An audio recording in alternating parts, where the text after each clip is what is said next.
Une enquête pour harcèlement est menée depuis plusieurs mois par le parquet de Paris, dans l'affaire de la Ligue du LOL qui concerne des faits et comportements sur Internet de la part de journalistes et de communicants notamment, a appris ce vendredi, l'AF de sources judiciaires.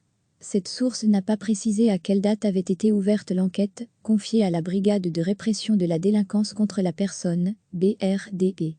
Au déclenchement de l'affaire, en février 2019, SOS Racisme avait saisi la justice, imité quelques semaines plus tard par l'association Prenons la Une, qui milite pour l'égalité femmes-hommes dans les rédactions.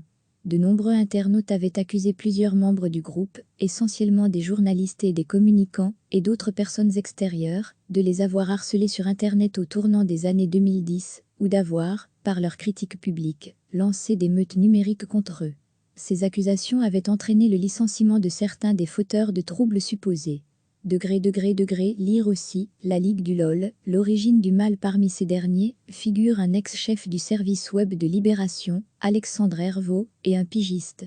Après des excuses initiales au moment de la parution d'un article de Libération sur le sujet, plusieurs d'entre eux ont par la suite contesté les accusations dont ils faisaient l'objet. Au moins 3 procédures au prud'homme sont en cours contre Libération et les Inrocks.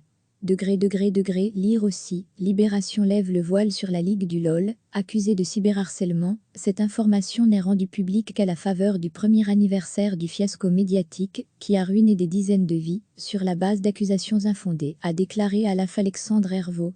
Je précise cependant que je n'en étais pas informé, et n'ai jamais été contacté par qui que ce soit à ce sujet depuis un an. Lire aussi, cyberharcèlement des journalistes, les femmes aux premières loges, une dizaine d'autres victimes présumées, mais aussi de membres du polémique groupe Facebook, ont également indiqué à l'AF ne pas avoir été contactés par les enquêteurs au cours de cette dernière année. Recevez chaque matin l'essentiel de l'actualité.